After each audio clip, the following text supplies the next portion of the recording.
Hi, Dr. Mark here for Natural Health. Hope you're having a great day. We did here today. It's been a great one. And so tonight we're talking about children's foods and moods. This whole month we've been talking about back to school topics. So we're going to talk tonight about particularly foods and moods, how that works. And it's really more general information for everybody. We're talking about the children or kids tonight, but it really goes for everybody going on there. So again, Natural Health, we work with chiropractic work and nutritional consultations, diet work. I've been doing that for 40 years now, so a lot of experience going on, and thousands of patients in our files. So a lot of fun there. So a lot of kids we've had over the years and treated them for all kinds of things, and it's such a pleasure to see the kids do well in school once you start working with their diets and actually working with things that actually help them to be healthy. And not drugs and things like that. So really a good thing there. So anyway, we'll dive into our topic. Of course, Dr. Mark here.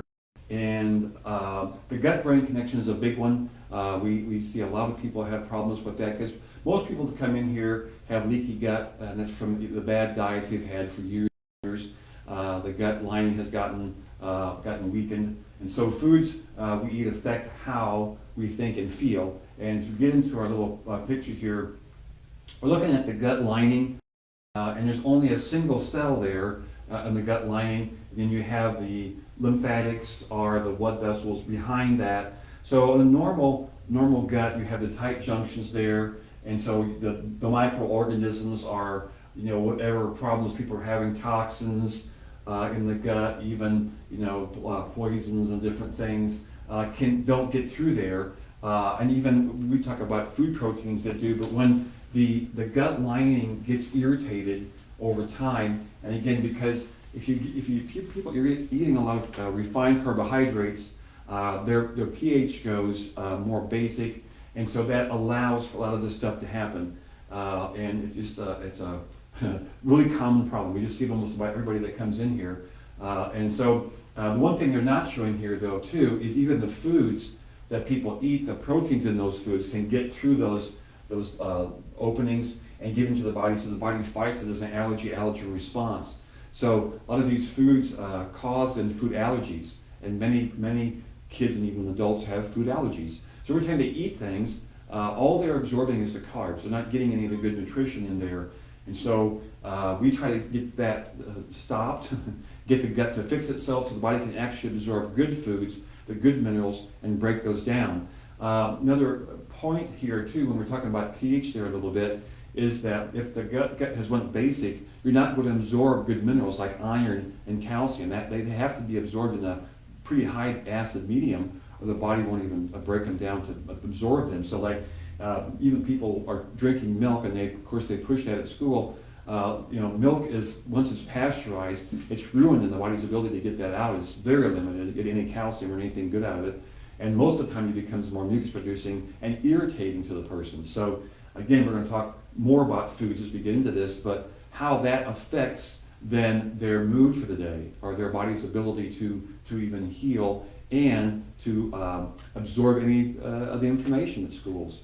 So it's a really, there's a lot going on that needs to be addressed, and people, especially any persons, kids, adults who are having any kind of learning problems and energy problems, can't sit still and all that kind of stuff, has a lot to do with the gut-brain connection. So just good information. We talk a lot about the GAPS diet in here, the gastrointestinal psychological syndrome by Dr. Natasha McBride. If you ever get a chance to look at that book, she has a good book there. She had an autistic son that she was trying to figure out what was going on, and did a lot of work in finding, connecting the gut and brain, figuring that out, and then using a lot of good foods like bone broth soups and things like that to help heal the gut. We do it a different way here, but it doesn't matter as long as you get that addressed and handled, which mainstream medicine doesn't even think about that. They see no connection with foods or anything. So that's what we do here, is figure out the underlying cause of the issue and handle that. So the cause of the issue, again, a big problem that we see in our office is that our society is so geared towards junk food and sugars and junk for every little holiday that comes up, everybody's birthday, everybody's anniversary. We're going to come into that season now as we get into Thanksgiving, Halloween, and then we have Christmas and New Year's and Easter and Valentine's Day and all these things, just all this stuff, all this junk food. And again, once in a while it's not that bad, but when people just start getting it, and sugar is very addictive. Sugar's is 7 or 10 times more addictive than cocaine. So it's a problem where once you start doing that and do it a little bit more, pretty soon you're hooked on the sugar stuff, and then we're back to the leaky gut and all that stuff that goes along with that. So we try to get people to understand that that's what's going on, and you can't do that in schools. I mean, I'm always amazed at, like we'll come into, Halloween in those areas, and then kids are bringing a whole bag of candy home from school. I mean, how silly is that when you want the kids to sit there and behave, and you actually are punishing them for not behaving, and then you send them home with a bag full of candy. It just doesn't make any sense, that kind of stuff. So again, they're trying to sell us these fruity sodas and all this stuff that's supposed to be good for them, ha ha ha. It's all full of sugar, and anything in a bottle like that's going to be processed, even if there was actually real raspberries or whatever, strawberries at one time, all that is gone. All that's processed out. Any kind of good nutrition is gone. That's what we're looking at when you talk about processed foods. You're processing out the things that allow it to go spoiled. That's what you're doing, and that way it stays on the shelves forever and ever. So, to buy processed foods is one thing, it's a big waste of money. And secondly, it's causing all this degenerative disease that kids are having as well as adults. So it's really fairly simple. Anything we're talking about here has been known forever and ever, but it's not told to anybody in the mainstream at all. And especially at schools, they're going by of course, use the food pyramid by the USDA, which is bought and paid for by the food manufacturers. All you gotta do is look all that up. It's all on the online on the internet. You can find all this stuff out yourself. But we deal with it all the time. Because we're looking at what happens when you do that all the time, and dealing with the patients that have all these symptoms that are very easy to fix. You just got to get to the underlying reason why they're there, and get parents to understand that's what's going on. I mean, again, you go to any store and you can buy all the junk you want. And the dentist doesn't say anything, the doctors don't say anything. You just go have all your fun, and then you have all these problems, and then kids suffer. So again, we're back to cookies, cakes, candies, all that stuff. We want to get away from all that stuff, all the processed stuff. Now, you'll hear from the mainstream how sugar is okay because your body runs on sugar, or it can burn sugar, and that's true. It can burn sugar, but the problem is when that's all you had is just the sugar, then you're not going to get any of the minerals or anything else. All processed foods is basically just refined carbs. There's no nutrition in it. There's nothing in it. So the sugar's just sugar, and that's a big troublemaker. We talked about that a lot last week too. So if you want to review some of our earlier topics this month that we have on writein.com and YouTube, we go into a lot more information about different parts of this. So what about whole foods? Why is that important? Well, if for example, if you take a gasoline car and you run diesel in it, what's going to happen to that car? Well, it's not going to last very long. It's going to blow up. It's not going to run. So that's kind of the thing when you're looking at the human body. The human body is meant to run on whole foods. That's what our body's been designed on. That's what our bodies are supposed to have, and we've been living on that for thousands and thousands of years. And you start feeding it all this junk, well, guess what's going to happen? You're going to have a lot of disease processes. Immune system, and you're not getting the nutrition that we need. And that's what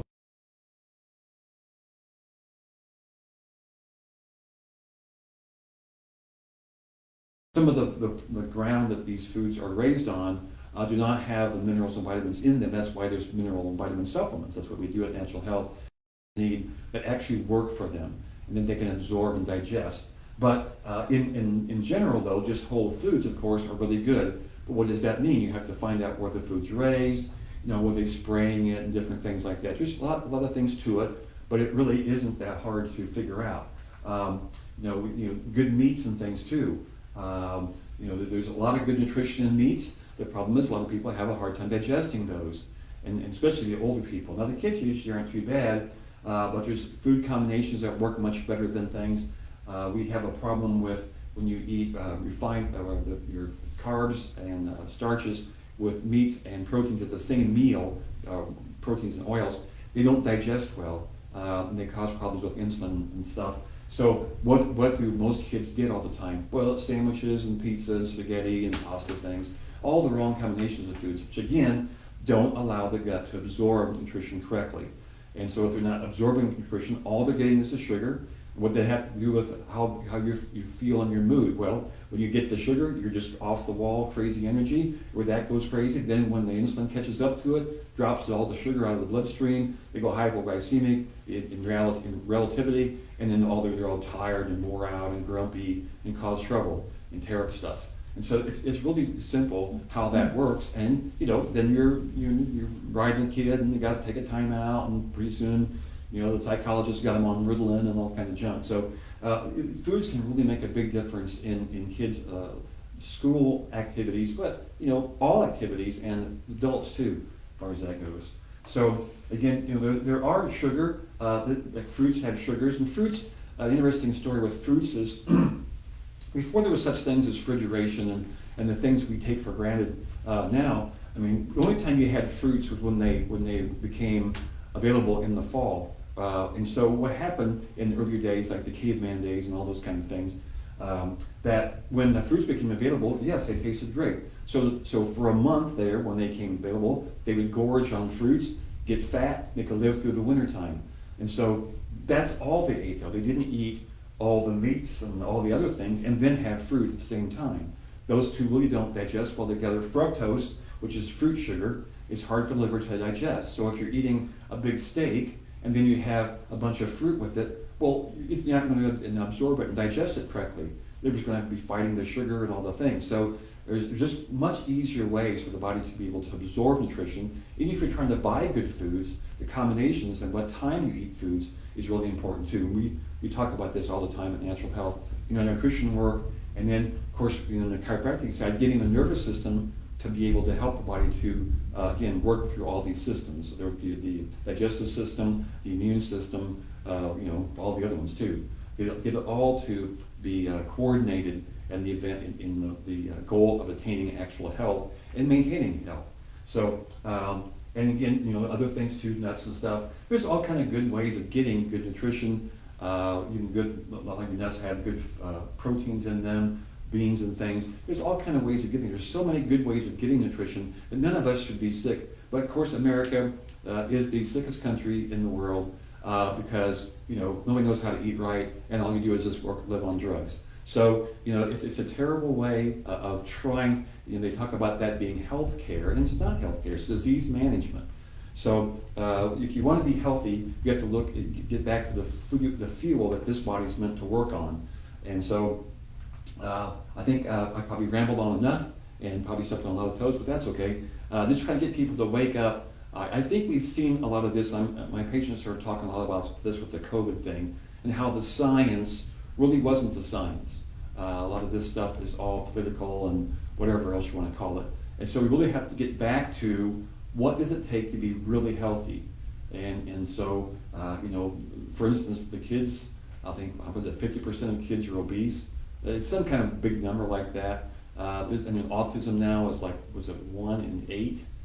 It's really jumped up since this COVID thing. It was bad enough before that, and now it's really jumped up. So there's just a lot of problems. And the biggest thing I see even with the autism thing is, the medical people don't want to deal with it, the cause, they just want to treat it later. Well, that's pretty tough on kids to have to live with that. So anyway, again, I better get off the soapbox here and I'll let Dr. Chip take over. Don't forget that we have our website, and there's the videos on there showing you how we do things here at Natural Health. And you can get on our email list so that we send out a blog just one a week, so we're not going to deluge you with emails. And also we do have free consultations. So what that's for is to let you know what we do here and kind of give you an idea of, if you need to work with nutrition, you need to work with chiropractic or both, we can do that too. So we're here to help with that. So anyway, without any further ado, I'll turn it over to Dr. Chip and he'll have lots more great information. All right, thank you very much. Okay, so we're going to go ahead and keep diving into the topic here tonight. I'm Dr. Chip, and again, this is not going to be as long, but again, a little more brief of how the nervous system and the foods that we eat are affected there too. So again, the gut-brain connection. Foods we eat can affect how we think and feel, but also again, how we think and feel affects on what foods we want to eat.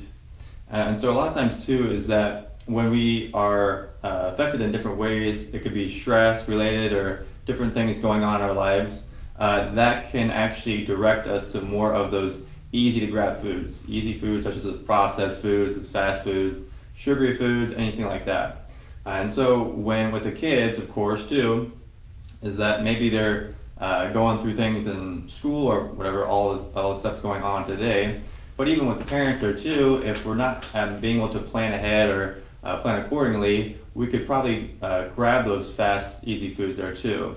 And a lot of times too is that grocery stores, just a marketing thing that they do is that you will see that the foods that the kids really, really want to have or want to eat are going to be on the lower shelves anyway. And so again, that's just kind of a marketing scheme that they have to know, because they know that the kids will reach for those much easier than the ones that are higher on the shelves there too. But again, when in doubt, that you'll know that those foods that typically are, of course, fast, again, that's kind of more of how big food will think is that it needs to be sugary, sweet, salty, or fat. So those are those three little criteria there too, that when we put those in different foods or processed in different ways, the body really wants those foods very fast, because that's just kind of a way that our taste buds are you could say, programmed to be there too. And so when we are more relaxed, when we're more calm, when we're planning ahead, when we're doing things, we can actually more gravitate towards those healthier foods. But again, when we're in a rush, when we're going really quick, when we get busy, that's when we start to kind of lean towards those fast, easy foods. And so just to kind of, say, associate with the foods and the nervous system, again, this is a little picture of the brain, a little happy face here. But again, that's kind of more of our central nervous system, the nervous system being more of our brain, our spinal cord, and the nerves that go out through the body there too. And so our brain is always communicating what is going on in our environment to all the organs of our body. And again, that's kind of vice versa too. So like we said, is that not only does the foods affect how we think and feel, but how we think and feel can actually determine what foods that we want to eat. And so when we eat certain foods and different things there too, just kind of like the sugary foods, if kids are going to be eating those foods throughout the day, or you can see is that we've got a lot of holidays coming up. But like Dr. Mark explained there too, is that when we eat those foods, again, our organs, our glands, all the different cells of our body are actually getting feedback communication from our brain to that organ. Just to say that, again, that's how our body is able to process things. And so, again, there's plenty of neurons in our gut. Again, science is actually showing that there are a lot more neurons than we think there too, and that our gut has more of a brain of itself. Again, why? There's a reason why, is because we want to make sure is that our brain and body are communicating properly. And so, again, when we are in more of a stressful situation, kind of more of our fight or flight response, we don't really want to have to actually digest our foods. We want to get that blood shunted from our center towards our extremities to either run, flee, fight, or hide. And so again, that is why that when we are stressed like that, it can actually affect our gut. But of course, the other way there too, is that when we eat certain foods, such as those high sugary foods or anything like that, that puts a lot of, you would say, it puts some stress on the system there too, because in order for the digestion system to process that, it puts more sugar into the blood. And so that's kind of why you have that high blood sugar. And so when you eat those foods, again, it drives that blood sugar up in our blood.